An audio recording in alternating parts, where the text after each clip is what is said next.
राधे राधे प्रिय भक्तों, आज का सत्संग ध्यान पूर्वक पूरा जरूर सुने।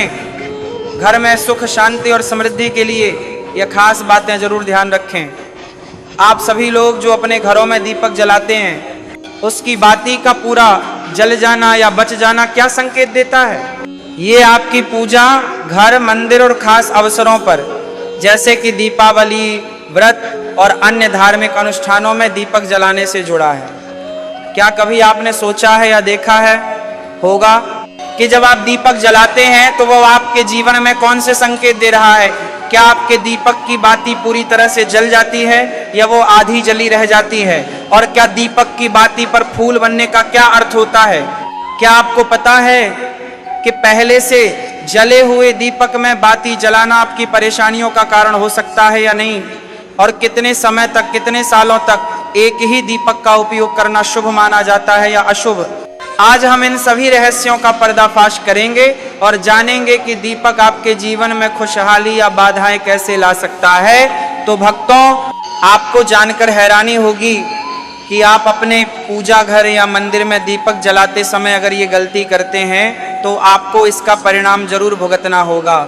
दीपक की बाती का पूरा जल जाना और बाकी का बच जाना भी अलग अलग संकेत देता है, जो आपके लिए जानना बहुत जरूरी है। जब हम पूजा करते हैं तो हमारा दीपक कभी कभी अचानक से बुझ जाता है और कभी कभी ऐसा होता है कि हमारी पूजा होने के बाद हम उस दीपक को भगवान के सामने जलता हुआ छोड़ देते हैं, लेकिन कुछ समय के बाद दीपक अपने आप बुझ जाता है और घी बचा रह जाता है। और कभी कभी तो हमारे दीपक की बाती पूरी जल जाती है और उसमें फूल भी बन जाता है। तो इनके अलग अलग नकारात्मक और सकारात्मक परिणाम होते हैं। तो सबसे पहले ये जानते हैं कि अगर हमारे दीपक में फूल बन रहा है तो इसका क्या मतलब होगा?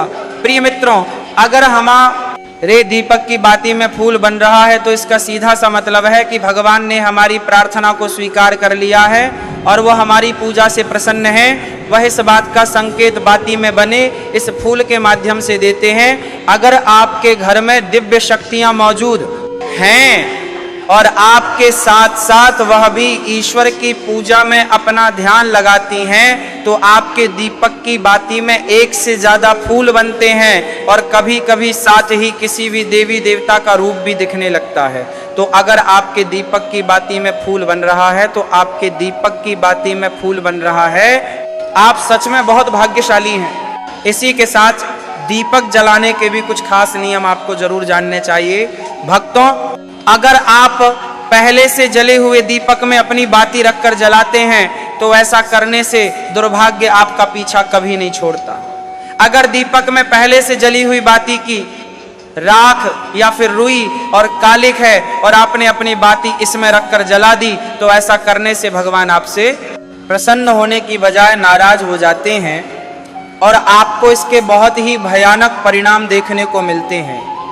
आपके बनते हुए काम बिगड़ने लगते हैं, आपकी तिजोरी का धन खर्च होने लगता है और आपके धन आने के सारे रास्ते भी बंद हो जाते हैं। तो हमेशा ये ध्यान रखें कि जब भी आप दीपक जलाएं, आप हमेशा साफ सुथरे दीपक का ही इस्तेमाल करेंगे। दोस्तों, इसी के साथ कुछ लोगों की आदत होती है कि वह हर थोड़े दिन बाद अपने दीपक को बदल देते हैं। इस पर गुरुजी का कहना है कि आप जिस दीपक से पूजा करते हैं उसे कभी मत बदलिए, आप उस दीपक को सिद्ध हो जाने दीजिए। जब कोई दीपक रोजाना भगवान के सामने जलता है तो वह दीपक समय के साथ सिद्ध हो जाता है। भगवान की सकारात्मक ऊर्जा उस दीपक में आ जाती है और जब भी आप वह दीपक जलाते हैं तो आपका तन और मन दोनों पवित्र हो जाते हैं। तो आप हर रोज उस दीपक को साफ कीजिए, फिर उसमें बाती रखकर जलाएं। आप जितनी बार भी दीपक जलाएं उतनी बार उस दीपक को साफ करके बार बार उसी दीपक में बाती जलाएं। लेकिन अगर आप गलती से भी उस दीपक को बदलते हैं तो आपकी तरक्की में रुकावट आ सकती है। इसलिए आप अपने दीपक को कभी भी मत बदलना। 10 साल 20 साल तक आप उसी दीपक में लगातार बाती जलाएं। इससे आपका दीपक सिद्ध हो जाएगा और आप इसका चमत्कार अपने घर में भी देख सकते हैं। अगर आपके घर में कोई भी रोगी हो, बीमार हो या किसी का बुखार नहीं जा रहा हो तो आप इस दीपक को थोड़ी देर के लिए किसी बर्तन में डालिए और अब उस रोगी को ये पानी पिला दीजिए। 10 से 15 मिनट के भीतर उसका बुखार उतर जाएगा। वहीं अगर आपके घर में किसी को नजर लगी हो या फिर आपके व्यापार में किसी की नजर लगी हो, आपका धंधा अच्छे से नहीं चल रहा हो, तो भी आप इस दीपक को तांबे के बर्तन में पानी भरकर उसमें डाल दीजिए और रात भर के लिए छोड़ दीजिए। अगले दिन सुबह पानी का छिड़काव अपने घर में और अपनी दुकान पर करिए। ऐसा करने से आपको साफ साफ परिणाम दिखाई देंगे, क्योंकि जब हम लगातार एक ही वस्तु का प्रयोग अपनी पूजा में करते हैं तो वह वस्तु शुद्ध हो जाती है। भगवान की जो ऊर्जा होती है वह उस वस्तु में समा जाती है। तो कभी भी अपने मंदिर के दीपक को बदलने की गलती ना करें। दोस्तों, अगर आपके मंदिर का दीपक टूट जाता है या फिर खराब हो जाता है या खंडित हो जाता है, तभी आप उस दीपक को बदल सकते हैं। लेकिन फिर भी आप उस दीपक को ना फेंकें, बल्कि इसे अपने घर में संभाल कर रखें, क्योंकि ये भगवान की सकारात्मक ऊर्जा का भंडार होता है। वहीं अब आपको ये भी बता देते हैं कि अगर आपके दीपक की बाती पूरी नहीं जलती है और आपके दीपक में घी बच जाता है तो इसका क्या परिणाम होता है। सबसे पहले ये देखिए कि अगर आप किसी भी पेड़ पौधे की पूजा कर रहे हैं और पूजा में जलाया हुआ दीपक पूरा नहीं जलता या फिर उसमें घी बच जाता है, तो इससे आप के घर में बीमारियां घर बना लेती हैं और ये बीमारी कभी भी आपका पीछा नहीं छोड़ेगी। तो जब भी आप किसी भी पेड़ पौधे या मंदिर के बाहर किसी भी स्थान पर पूजा करें तो ये ध्यान रखें कि उसकी बाती पूरी जले और उसमें घी बचा हुआ ना हो, क्योंकि ये आपकी अच्छी सेहत के लिए बहुत ही अच्छा प्रभाव देगा। वहीं अगर आपके घर के मंदिर में दीपक की बाती पूरी नहीं जलती और पूजा करते समय दीपक बार बार बुझ जाता है, तो जरूर आपके घर में नकारात्मक ऊर्जा का वास है और ये आपकी पूजा में विघ्न डालने का काम करती है। दोस्तों, हमारे घर में अगर कोई बुरी शक्ति होती है या फिर कोई ऐसी ऊर्जा होती है जो ये नहीं चाहती कि आपके घर में भगवान की कृपा हो और सकारात्मक ऊर्जा हो, तो ये आपकी पूजा सफल नहीं होने देती। क्योंकि भक्तों, एक वातावरण में एक ही तरह की ऊर्जा रह सकती है, या तो सकारात्मक या नकारात्मक। जो बुरी शक्तियां होती हैं वह ये कभी भी नहीं चाहती कि आपके घर में देवी देवताओं की कृपा हो। अगर आपके घर में भगवान ने अपनी कृपा की तो उन बुरी शक्तियों और ऊर्जा का प्रभाव खत्म हो जाएगा। इसलिए ये शक्तियां चाहती हैं कि आपकी पूजा में रुकावटें आएं।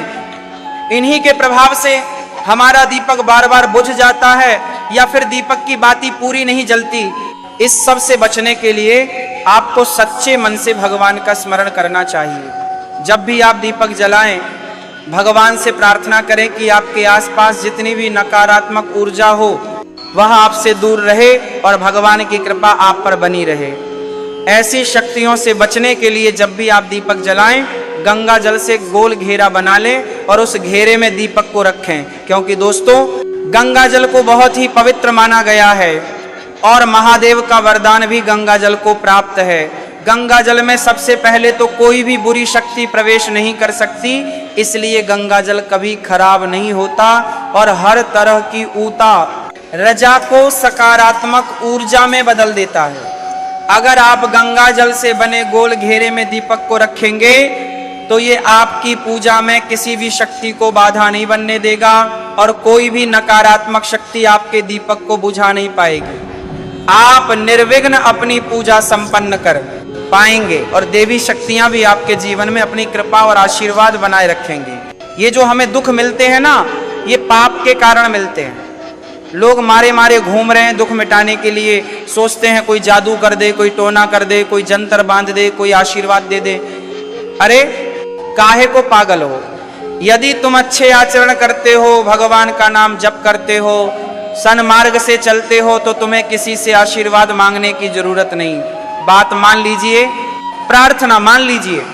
दिखावे में लाखों लोग अपने जीवन को नष्ट करने के लिए तैयार हैं। ये माया का ही तो दिखावा है जिसमें जन्म जन्म हमारे नष्ट होते जा रहे हैं। सत्य मार्ग को क्यों नहीं पकड़ते हो? किसी के आशीर्वाद की जरूरत नहीं।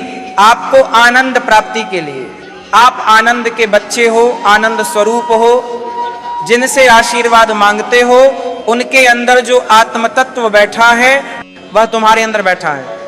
वही संपूर्ण आनंद लिए तुम्हारे अंदर बैठा है। तुम्हें किसी से मांगने की जरूरत नहीं। बस तुम अपने स्वरूप को नहीं पहचान पा रहे हो, अपनी शक्ति को जागृत नहीं कर पा रहे हो, इसलिए तुम दौड़े घूम रहे हो। भागने की जरूरत नहीं है। सत्संग सुनो, उसे अपने आचरण में उतारो। ये बात आप कागज में लिख लो, चाहे दिमाग में लिख लो। जब तक आपके आचरण शुद्ध नहीं होंगे, जब तक आप भजन नहीं करोगे, जब तक आप दूसरों को सुख नहीं दोगे, मन वचन कर्म से किसी को भी दुख नहीं पहुंचाओगे, तब तक आप भाग्यवान नहीं बन सकते। यहां से लेकर ब्रह्मलोक तक अगर आपको सुख मिल जाए तो बता देना, अरे ब्रह्मलोक पर्यंत भी सुख मिलने वाला नहीं है। अर्जुन, यहां सुख मिलने वाला है, अरे ब्रह्मस्तंभ पर्यंत भी सारा माया जगत है, यहां सुख मिलने वाला है। अगर सुख चाहिए, सिंधु जैसा सुख चाहिए, तो भगवान का भजन करो। भजन नहीं करेंगे, बैठ के अपने घर में बैठकर आधा घंटा भजन नहीं करेंगे तो मारे मारे घूमते रहोगे, सोच रहे ये भगवान का अवतार है, हमारा कल्याण हो जाएगा। हे भाई, जब भगवान वास्तविक अवतार लिए थे और जिन्होंने भजन नहीं किए उनका भी कल्याण नहीं हुआ। भगवान के अवतार के समय हम भी रहे होंगे, कहीं ना कहीं किसी जीव जंतु के रूप में कल्याण हुआ क्या? अब भजन करोगे तो कल्याण हो जाएगा। हमारी बात मान लो।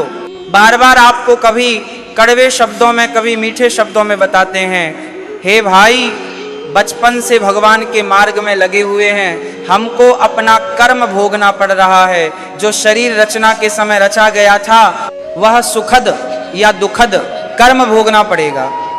रामकृष्ण परमहंस जी को कैंसर था, भाई हनुमान प्रसाद पोद्दार जी के उदर में कैंसर था, बड़े बड़े महापुरुषों को भोगना पड़ा। तो प्रारब्ध को भोग लो, ये भोगने की सामर्थ्य नाम जप से आ जाएगी और नाम जप करके जन्म मरण के चक्र से मुक्त हो जाओ। मान लो मेरी बात। क्या वृंदावन की परम पावन रज से बढ़कर त्रिभुवन में कोई रज है? इस रज में बैठकर तुम्हें आनंद नहीं मिल रहा तो कहां मिलेगा तुम्हें? क्या भगवान नाम से बढ़कर कोई अमोघ शक्ति है जो भगवान को अधीन कर सके? सुमिरन पवन सुत पावन नामा, अपने बस में कर राखे राम। लेकिन समझ में नहीं आता। ये जीव सोचता है कोई तपस्वी, कोई सिद्ध से हमारे दुख दूर हो जाए। नहीं, भगवान के वचन सुन लीजिए। दैवी है यशा गुणमयी मम माया, मामेव ये प्रपद्यन्ते माया में ता तरंती ते। गुणमयी माया को पार करना बहुत कठिन है, एकमात्र उपाय है मेरी शरण में आ जाओ। हरि हरि शरणम श्री कृष्ण शरणम मम। जब तक प्रभु की शरण में नहीं आओगे तब तक माया से मुक्त नहीं हो सकते।